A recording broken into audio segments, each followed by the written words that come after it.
có để ai nữa à? Giờ mở ra mất vậy thôi này tốt nhá. Quay vào bát ớt đây. Quay vào bát.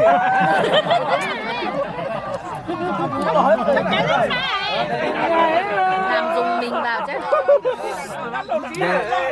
Vậy mà chúng mình vậy có là đầu tiên mà bắt buộc phải tàu tàu tùng lò. Cho đi, cứ thắm nỏ à. Xả rồi. Đây cho nó giống chị nhiều á. Chăn chê cho rồi. Rồi ăn ngon.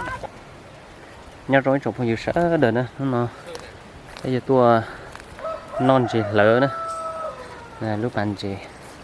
Nhà cô ở thủ đan lâu nè. Thì nó cũng ít nút sò chị bây giờ được bây giờ tua ok lọt chị. Giờ sau chia là xịn non thế gì. Tròn chị đó muốn chị đầu no đây mà đi cho luôn á. Tuần đó bây giờ được đầu chị thế non chị nữa. Bác sẽ sai bé thế này. Những gì bé mình đồng chị. Để cũng muốn chị ô đây tròn thâu rồi. Nó nọ bé tôi nọ chị chi nữa. Hả? Ừ. Mình ơi bé cần trẻ nè. Nó tận chiên trẻ nó. Áo tủ vấu chỉ có tầm tầm trẻ. Chỉ cho nó, vấu nó. Chỉ cho còn tao tủ lo lo. Tủ vấu lo bà thế mà tao ở đi tú tàu tao giờ mê mê ra. Nó đi vòng tàu. Chỉ dùng tú tàu đến nó vào vùng tàu mà Không thể na. Đó thì nó ở tàu rồi. Cho anh tê mẹ đã ở cái tàu nên chỉ lôi ấy, chỉ lùa tàu có. Đuôi mẹ đuôi cho chị tao nó kia liều. Bây giờ tao bấu thế là từ bấu hết tao so. Thật chứ. Giờ gì hả tia đó là có chị tao xếp vui giờ gì mà tuân tàu xưa. Giờ gì mà có thương thế tôi nó ta tôi nó thiệt. Ít biệt tao giờ lo hụt bé ơi, bé quay ơi. Cái thằng chim về tao nó á. Bây giờ do mà nhìn chè thấp lời tuột trời luôn nán chè nữa. Kẹp đây này. Giờ thằng chim kia bắp bờ. Tí đá. Chỉ cho nó, tao tụi lo. Đâu có tiếc có tụi bọn ta đi. Tụi bọn ta đi lo anh nọ. chỉ tu không để lo đó võ tung tàu mà bắt buộc phải không để lo đó Chị lo gì? Chị tao tụi lo mà chị tử liền. Nó mình gọi con chè mấy gì tranh trở.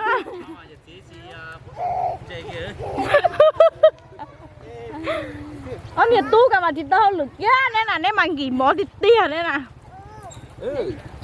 Đây gần gì tôi phun dầu này nọ bên nọ trên gì à nè. To cho nên tàu à to thế chị. Chị thọ bé rồi.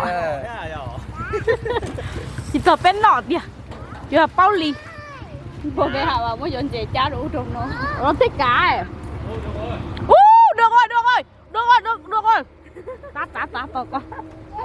Tông chè lò. Lò liền tự thôi. Đâu có lo hành chứ. Đập bông ơi. Rất chỉ chút thì chúa đấy. Có chi kia sữa. Tông chè nó kia xịa. Tía cho tôi gì? Cá sập lầu. Chỉ xuống đẹp cắt. Giờ chi tao xuống cá được ta cần gì. Chưa cá. Đã lâu mằng cô thì tia, tôi chỉ phải con trời nó tiền phải. Nè. Tôi nói thật tao là cổ tình chúa con na.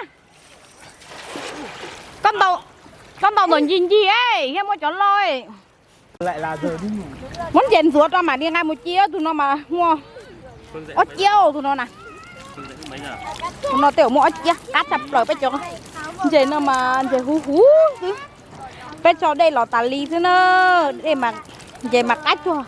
Vậy hả đê thôi. Nó vậy tả vậy có muốn đã đê rồi. Nó nong gậy thế nó. Nó lên nó thế mà. Chín chế nó mà cá chập là đó, chập không gì nữa. Tuần đó bên nó đó, chỉ à nữa. Nó tới giờ xe cổ ó này ạ, cổ ó thì chia cái chầu nè. Thì từ mùa qua hậu lửa tàu ít tuần là thế ta nó nói nó so nó thì biết sửa được biết rồi. Đồng chiến nó đó nó tại giờ ba xe mùa qua hậu lửa đó. Cho cho mình nhuận chế nó cho mình nhuận. Cả tỏ khi mà lấy mà rong xiết tiền lấy lơ này cho nên mốt tài kia nó cho là chi thế này chỉ tập lính chế lính chi kia nó in gì để mà lính chư nè mốt lớn nó có xía rong này để mà định để đèn cây cho là đây là chư cột gió thì nó thì rau non giò mà khá cha nữa không gì mẹ ai cho con chuyện chi non nó nữa chú xin rồi nó chỉ rộng phân là nó đó không thể chịu sớ được nữa trên tàu lên nọ thôi luôn tàu mua ó tròn dề nữa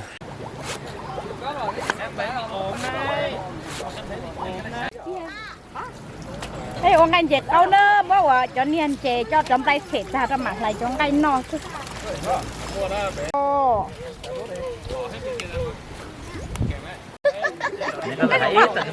Có thấy ra cứ chia nó làm chia tao tao non cây nó có hay ha.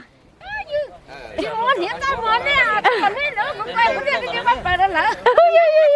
Chị bò con cho hay cứ chia là bò. Mất của nó chỉ nhộng quá. Bà này nó tiền bò tạ. cho cờ lọ bây giờ có một trẻ chỉ là nó có tuổi với hầu tôn chế nó ấy Kéo tủ vào ông qua hạnh ơ. kéo quần lên kéo lúc quần lên Kéo tủ vào mà nó tẩu. tôi một trời Kéo tủ vào mà thật từ tua mà nhưng tôi cho các cát nó một cười. còn bắt nó hát nó học cá này còn mà còn mấy con này đấy Vào mặt thật thống cột to thịt tia. Chỉ thật tua đó thật thống cực.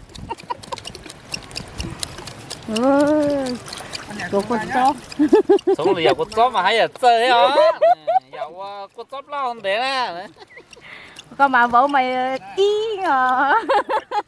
chỉ to chi cho là cái xỉ thế như cái chiến này cơ bé túa thử thế Nó là bé cho món pịa mỗi người vài miếng thôi làm ngoài á cá làm gỏi nữa. Chứ chết mình liều luôn khá sập lờ.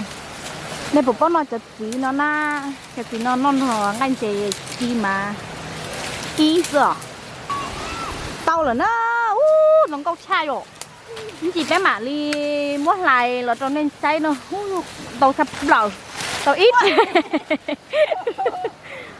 được có ít tình kia mà nữa tao sao nó câu hay rồi tao chỉ muốn chọn cái lại mê li nó rồi chỉ nó chỉ muốn chú nó xí sợ nó xí sợ muốn câu để chỉ nó xưa mất đo mất đo chị mất tu lọ nó rồi chỉ nó xưa nó tốt vậy à muốn đo lên nó nữa nó chỉ muốn chế muốn mình chính sơ luôn đi cứ sắm nó đo xả rồi đấy cho nó giống chế nhiều quá chân chân cho rồi rồi ăn nó chặt lờ lên ha giờ cá thịt tiêu ngon mà tôi chảy nước miếng à đỏ quá khó hay không có hả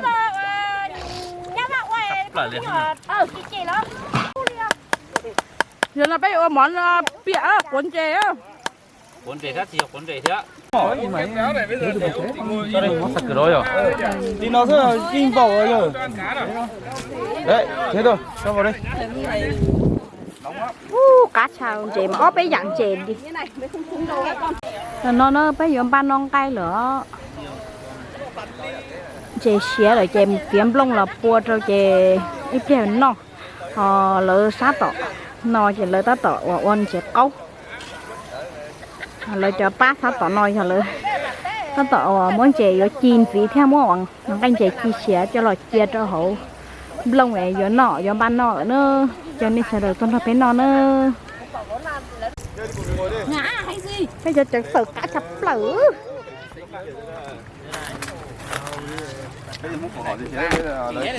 chỉnh còn tôi còn ta tôi còn giờ bên bây giờ nên thiết chỉnh mới đây mới trở lại thế cũng mong còn mà cũng mong thì xem mà chào đó này rong nơi mà chia đâu rồi siêu chia đấy mua chia để ba thì cho cái to làm ăn thế thì còn trong chia rồi còn to ta hồi còn lửa trong còn thế lo trai có thiệt là phụ thuộc bên nào bên hậu đâu chung bạn nhá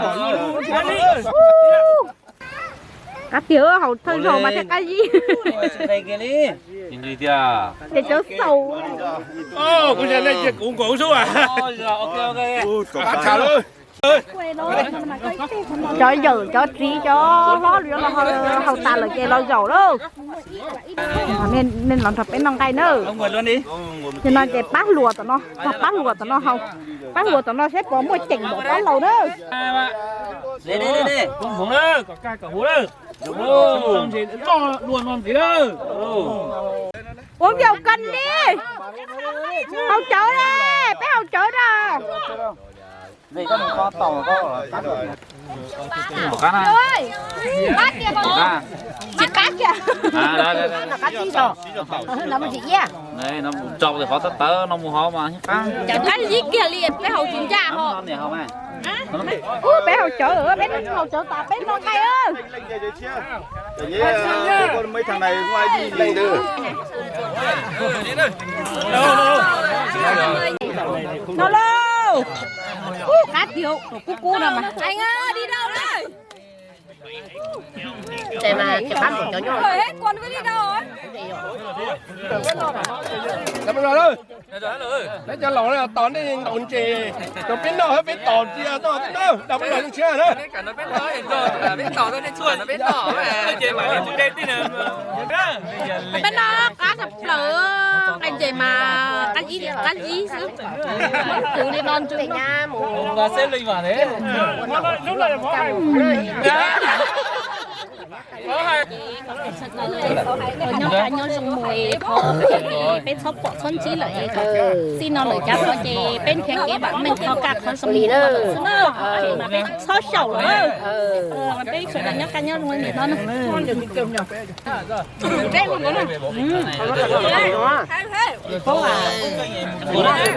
à nó có tờ nói nó tờ nó kia không anh ngã nhá Buồn nụ. tổng đây nãy mà anh chiều đến anh ngã rồi nó bên nó lắc tỏi mà nó bên nó quả nhót đây nha nhung mì á mì nhung mì á cô theo lại cái quả chỉ bao lâu rồi dễ cả cái này nữa à giờ mở ra mới thế thôi này tốt nhá quay vào bát ơ đây quay vào bát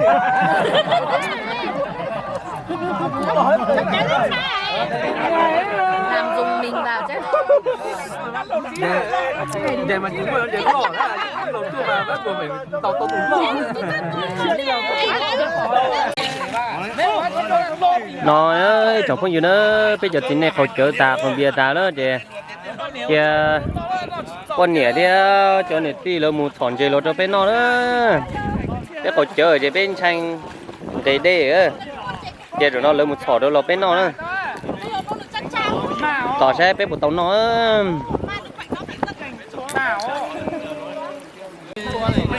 đấy chồng không gì nữa bên tôi nó một bầu luôn trên nó tàng đó